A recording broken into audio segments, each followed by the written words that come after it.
इसलिए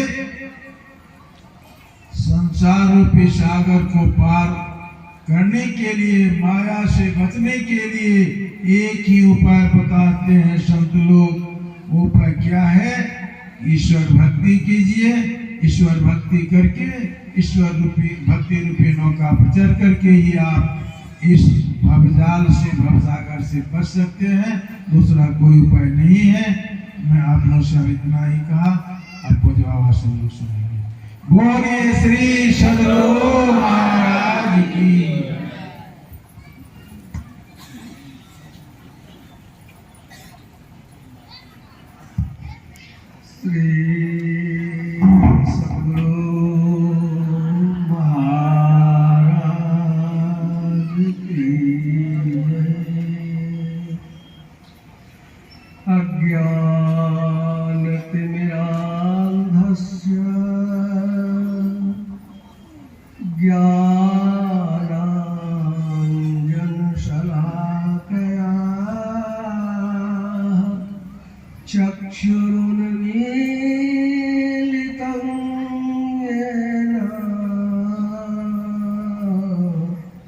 तस्मै श्री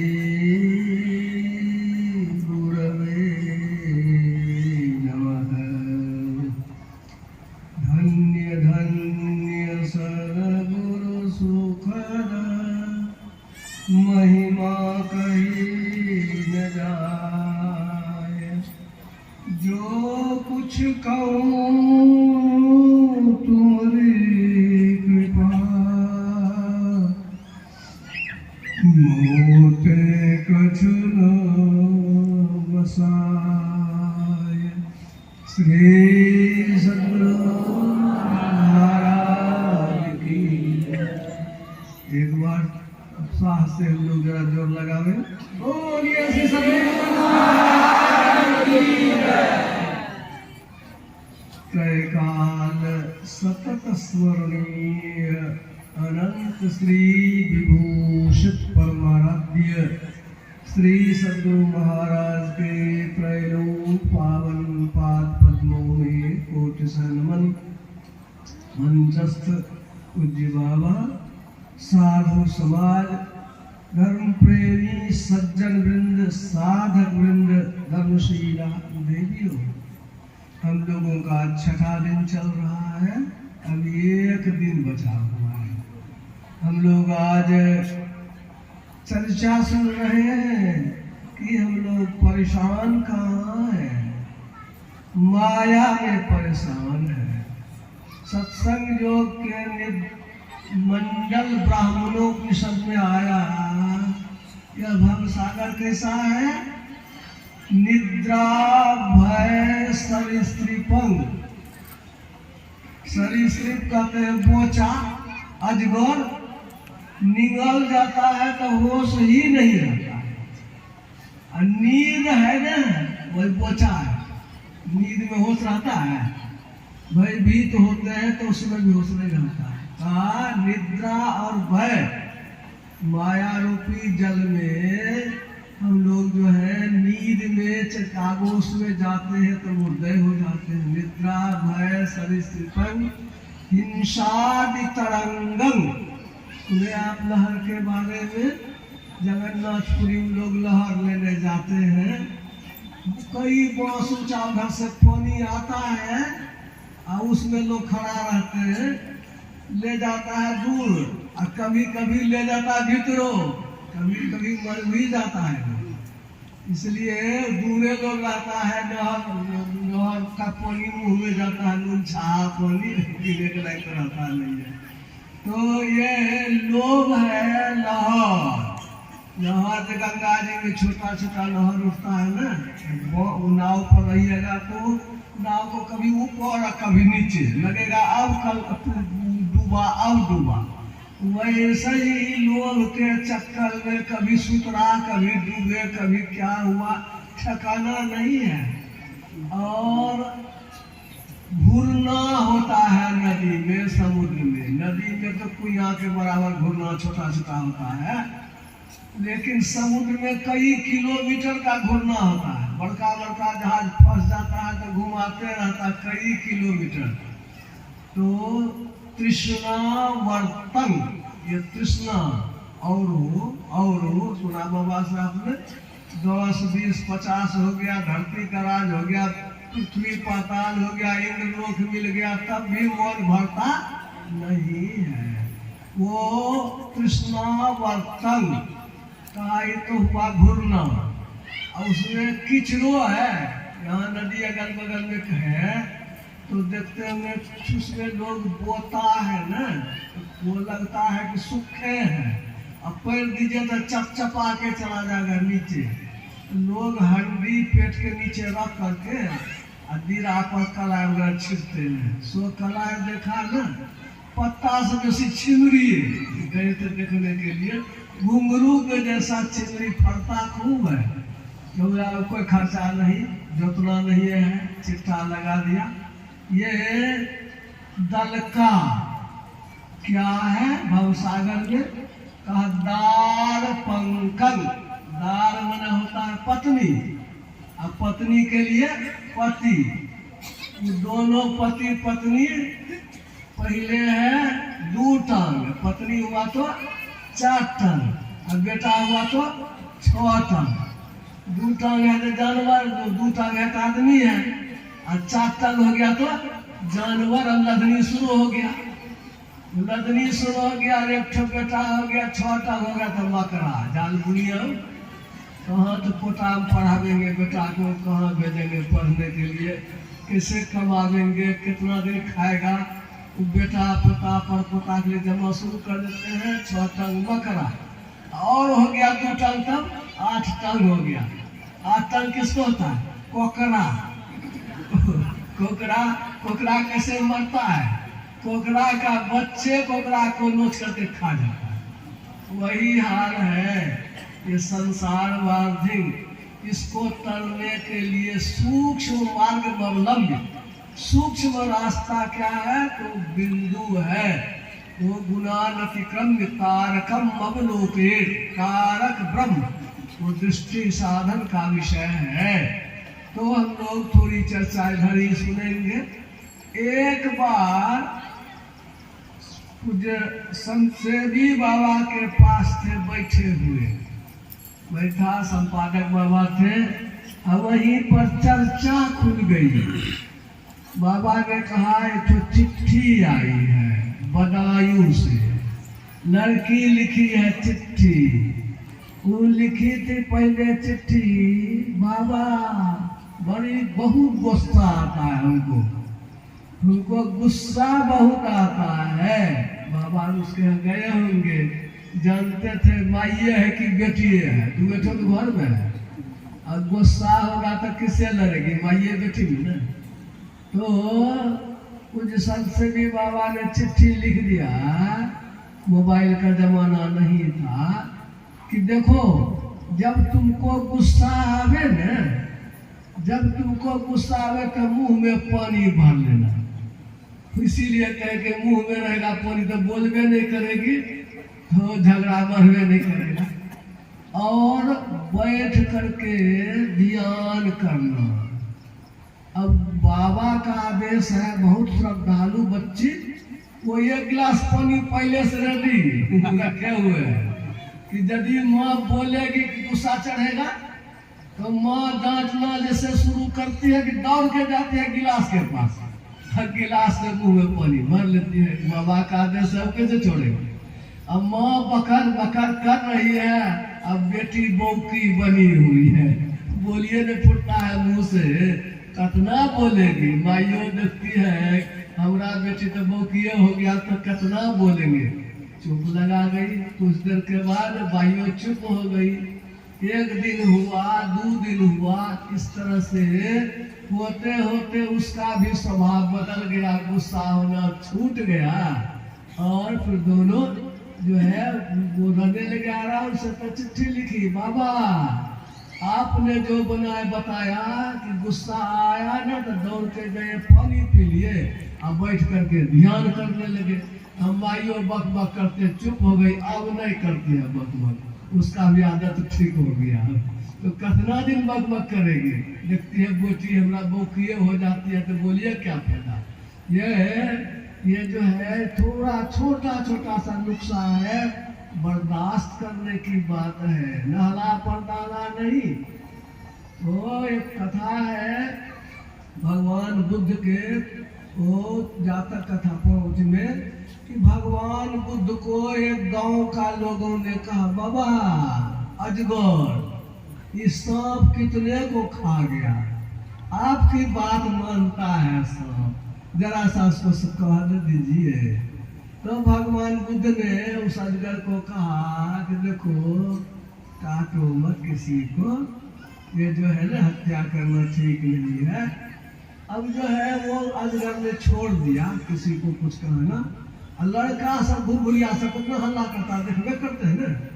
वो अब देखे कि सांप तो कुछ नहीं कहता, भगवान कह दिए जा करके सपुए के पीठ पर उछले, कोई पेटकुनिया पारे, कोई खेले, और कोई जो है चकुओ पिजाने लगे, घायल हो जाए, कोई घूरो लगा दे, घूरो तापेंगे उसके पीठ पर, किसी कितना घाव हो गया, जल गया, ढेर बच्चा सब बैठा हुआ है उसके पीठ पर। भगवान कुछ दिन के बाद लौटे, देखा सांप को लहू लुहान। अरे तुम्हारी हालत कैसे हुई? कहा भगवान आप ही ने तो कहा था किसी को कुछ नहीं कहने के लिए, नहीं खाने के लिए, इसीलिए हम नहीं कुछ करते हैं। तुमको हम ये न कहे कि किसी को मत खाओ, किसी का जान मत लो, फुफकार छोड़ने के लिए कहा था। फुफकार हो तो जैसे सब फुफकार आगे भागा सब बच्चा, वो यानी कि आप गलत काम हत्या नहीं करो, लेकिन फुफकार रखोगे नहीं तो परेशान कर देगा। ये जो है जातक कथा में ये जो है वो फुफकार को रखने की बात कही गई है। यह जो है रूपरेखा, गुस्सा। गुरु महाराज थे भवानीपुर में, लेटे हुए थे गुरु महाराज रात में। गुरु महाराज की कोठरी में मेरे गांव का एक सूर्यनारायण था, गेट के फाटक के बाहर वो बैठा हुआ था, और गुरु महाराज के चौकी के पास रामावतार बाबू अग्रवाल जी वो बैठे हुए थे। तो 12 बजे रात में एक महिला वो एक तेजी से आई है, तो बैठा हुआ है तो सचेत होगा तब ना, आँख से इधर उधर करने करता है। और वो महिला तो आई है, पट से घुस गई कोठरी में, और जा करके गुरु महाराज का पैर पकड़ ली। गुरु महाराज का अब जो है ये तो सूरज तो चाहे के हाथ पकड़ के उसका खींचे, और तब तक मेरा अवतार जी कहते कि नहीं है। अब गुरु महाराज के वो इजलास में चला गया है, गुरु महाराज फैसला करेंगे, हम लोगों को कुछ नहीं करना है। और वो पैर पकड़े हुए हैं, माथा रखे हुए हैं, और गुरु महाराज गाली बक रहे, नठली बदमाश, एकदम गाली पर गाली गुरु महाराज दे रहे हैं। और वो तो चाल छोड़ती ही नहीं है, माथा रखे हुए हैं गुरु महाराज के पैर पर, का पैर नहीं छोड़ती है। कुछ देर जब नाटक हुआ, देखा कि गुरु महाराज कितना क्रोध में भरे हुए हैं, समझ में नहीं आया कि गुरु महाराज को इतना गुस्सा आया कहाँ से। और कुछ देर में गुरु महाराज एकदम ठंडा, अच्छा बोलो क्या बात है। इतना ठंडा कि लगा कि गुस्सा कहाँ चला गया, वो लगा कि गुस्सा को बुलाए भगा दिए। तो महिला कहती बाबा ध्यान बने, आशीर्वाद दीजिए। अच्छा जाओ मेहनत करो, ध्यान बनने के लिए ध्यान बनेगा, बस इतना कही महिला निकली चलिए। यह जो है वह क्रोध पर काबू, आया तो बुलाया, भगाया तो भागा। ये संतों की ये सब कहानी देखने में आती है, हम लोगों को इस सबको व्यवहार में भी उतारने की जरूरत है। ये कहानी कहते थे कि एक नई बहू आई थी, अब पतोहू, और वो सेठानी जो है उसके यहाँ वो तब तक नहीं खाना बनाती है नई बहू, जब तक कि हरिया नहीं छुलाते हैं। एक रिवाज है ना, हरिया छुलावेंगे तब खाना बनावेगी बहू। तो बहू बैठी हुई थी, आ गया कुछ गेस्ट, सास सोचने लगी आज न कल तो बहुरानी खाना बनेबे करेगी, आज अभी हम अकेले हैं, इससे कुछ मदद ले ले। सासू माँ गई, कही बेटी हाँ सासू माँ, अरे कुछ गेस्ट आए हैं, तुमको शरबत बनाने के लिए आता है? कहा हाँ आता है। दहिरा में तो ये हमरे काम था, चाय बनाना शरबत बनाना जानते हैं कि। कहा बेटी देखो कुछ गेस्ट आ गए हैं, तुम तब तक शरबत बनाओ, तब तक हम उधर काम करते हैं। बड़ी खुश हुई। पहले पहल सासू माँ बोली है, गई बेचारी बढ़िया से बाल्टी साफ किया, गिलास साफ किया, सब कुछ साफ करके लाई, और पानी में चीनी मिलावेगी तब न शरबत होगा। वो अलमारी खोलती है, सेठ का घर है, बड़ा बड़ा अलमारी है, और उस अलमारी में बड़ा बड़ा बयाम है, बयाम में चीनी है। वो कहाँ गलती करती है तो बिजले हाथ, आप पूछ लेती तो कोई बात नहीं थी, बिजले हाथ कांच का जो बयाम पकड़ी न, भारी बयाम ससुर गया ऊपर से, पक्की का घर, और जो अलमारी से गिरा बयाम बोला झन, और नीचे गिर गया बयाम, फट गया, चीनी छिड़िया गया। अब तो बेचारी को काटो तो खून में कोना में डूबक गई। पहले पहल प्रथमे ग्रास मक्षिका पाता, पहले कोर में मछली जो निकल जाता है, मक्खी क्या हो गया। क्या सोचेगी ये सासू माँ कि जानबूझ करके फोड़ दिया, नहीं काम करने का मन कि नहीं करे, कहेगी काम करने के लिए, इसीलिए फोड़ दिया। घर में रहते तो माइये से भिड़ जाते, क्यों हमको कही तुम शरबत बनाने के लिए, यहाँ नई जगह है, क्या सोचेगी, क्या कहेगी, कौन खानदान की है, कौन परिवार की है, कहाँ से आई है, लूर नहीं है। आज तो 7 खानदान को उकट करके रख देगी, शरबतों ने बनाने के लिए आती है। आज हे गुरु महाराज, आज क्या हमारा नतीजा होगा। बेचारे का मुंह तो सूख गया, लगा जैसे बुखार लग गया है, कोना में दुबकी हुई है, चुपकी हुई है। सासू को आवाज लगती है कुछ हो गया, वो आती है देखने के लिए, देखते ही समझ गई अब तो जो होना था हो ये गया। अब अगर गलती होती है तो बहुत गड़बड़ हो जाएगा, इस गलती को मैं इसको हमको संभालना है। वो गई कोने में पकड़ी, कस के छाती से लगाए, लगता है बेटी तुमको कौन बीमारी हो गया, कोना में दुबकी हुई हो, क्या हो गया जो मुंह सूखा हुआ है। अरे यही ने कांच का बयाम गिरा है, बेटी सेठ का घर है, कट्टा बयाम है, बहुत है, किससे गलती नहीं होती है, होइए कि तुम घबराती क्यों है। अब तो इसको लगेगा ठमाए घर में थी, ठमाए यहाँ भी, बेटी जो बचा हुआ चीनी है उससे जल्दी करो ना, शरबत बनाओ, गेस्ट है, तुम क्यों घबराती है। इतना प्यार, इतना प्रेम छाती से लगा कर पुचकार दिया कि उसको लगा कि ये हमारी माँ, फिर हम माँ ही है, ये घर में माँ, एक सासू माँ, उस घर में कभी झंझट होगा। प्यार से प्रेम से हम यदि चलेंगे तो घर हमारा सज जाएगा, हमारा घर उत्तम बनेगा, अगर नहीं तो गड़बड़ हो जाएगा। एक कहानी में और कहूँगा, ये पराकुल इसको कहते हैं, छोटी छोटी कहानी के माध्यम से ज्ञान की चर्चा, वो फेसबुक में कभी कभी देता है।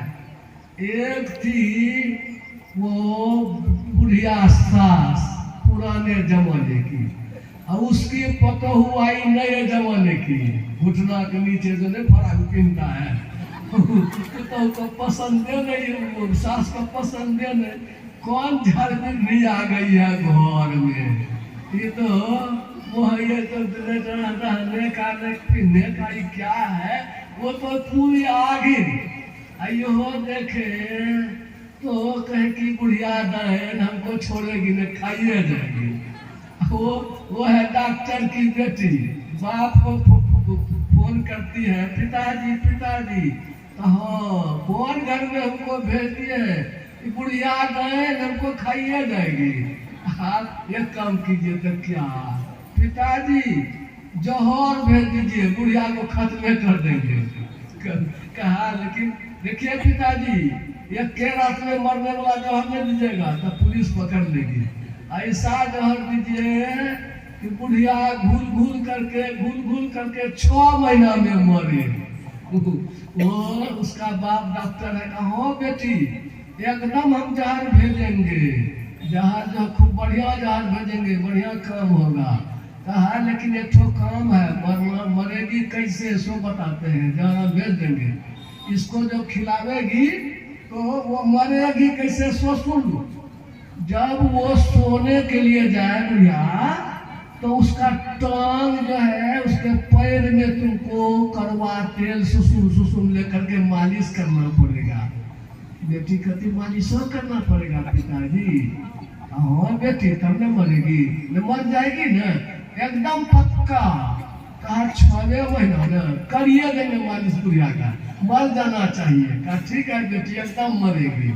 तो और क्या करना था बेटी, भोरे जब बुढ़िया उठे न अब उसको सुसुम पानी से कुल्ला करवा देना, देह में मालिश करके उसको नहवा देना, कपड़ा भी अपने खींचना, उसको नहीं खींचने देना। और दोपहर में खाना बना करके बुढ़िया को खिला देना, तब अपने खाना, थरियो अपने से धोना, उसको नहीं देना धोने के लिए। तो यहो सब करना पड़ेगा। और बेटी तब मरेगी कैसे, तब मर जाएगी एकदम पक्का। कोई बात ना 6 महीना ना करिए देंगे मेहनत, आप दवाई भेज दीजिए। दवाई आ गई, वो किसी बहाने से दवाई को बुढ़िया को खिला दे। और रात जब हुई कड़वा तेल लेकर के मलिया में गई, बुढ़िया देखते आ गई, वो झरगरनी आ गई मोहल्ला में, तो एकदम हल्ला कर दिया है कि पुतौ है कि क्या है, कहाँ से आ गई है उड़न पड़ी। लेकिन ये जो है पिताजी जो बताए हैं कि पैर में मालिश करना होगा तेल, वो जैसे देखते तो मुड़ी घुमाती है कि पकड़ती है टांग, जवान है बुढ़ी है, टांग पकड़ी के छोड़ेंगे, मरिएगा कैसे, घसबे करेंगे। तो पैर में तेल लगाइए दिया, छटपट बुढ़िया करते रही। भोर हुआ सुसुम पानी से बुढ़िया छटपट करे, धुला करके नहवाइए दिया मालिश करके, और फिर खाना बना के खिलाइए दिया। एक दिन छटपट बुढ़िया की, दूसरे दिन भी छटपट हुआ, तीसरे दिन भी छटपट हुआ। अब बुढ़िया सोचने लगी कतनो है कतको तो हुए न है, तो टोकेंगे नहीं तो नहीं होगा। तब 4 दिन के बाद कहते दिया बेटी कोई दुख हो तकलीफ वो जो सुनती है तो वो मुंह पर क्या जवाब देगी, नहीं बता दी आपके रहते हमको दुख होगा, ये एकदम ठीक ठाक है। अब तो गौप सब जब मुंह खुल गया औरत का तो दुखता नहीं है, गौप करने में महिला सकने नहीं देती है। दोनों सास पुतों में जब गौप शुरू हुआ तो अब मैं उसको वो गप कर रही है तो ये गप कर रही है। 1 दिन 2 दिन 3 दिन 1 महीना बीतते तो बुढ़िया वो मोहल्ला में पुतौ हो तो हमरे पुतौ जैसा, देखिए तो स्वर्गीय की अप्सरा है।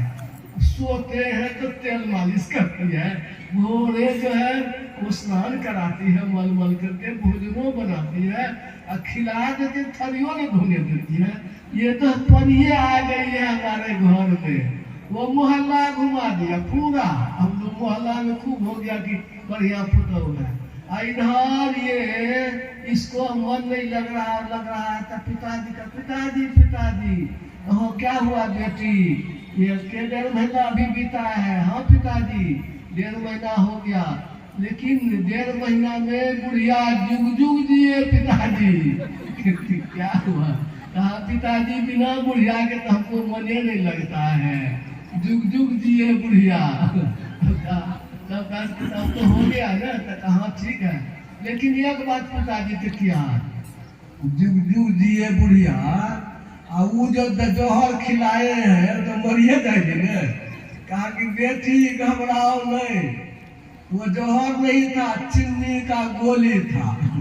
तो कुत्ती है ससुराले के बल पर, जो सास तन देती है बोल, और ससुर देता, वो जो भाई बाप का बोल रहता है ना, कभी कन्या किसी को बुझती नहीं है, माए बाप के बल पर कुछ करते हैं कन्या।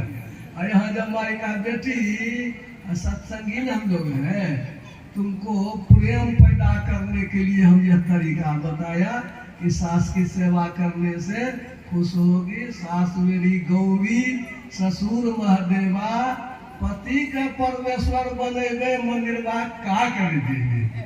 ये हम लोग जो है प्रेम से घर में रहेंगे, भजन ध्यान करेंगे, मन के आक्रोश को जीतेंगे साधन भजन के द्वारा, तो हमारा लोक और परलोक दोनों मंगलमय होगा। समय अधिक हो गया है, हम लोगों को यह थोड़ी थोड़ी सी सीख लेकर के जाएंगे। काम है, क्रोध है, लोभ है, मोह है, ईर्ष्या है, द्वेष है, इससे हम लोग बचते रहेंगे तो हमारा कल्याण होगा। बोलिए श्री सद्गुरु महाराज की जय।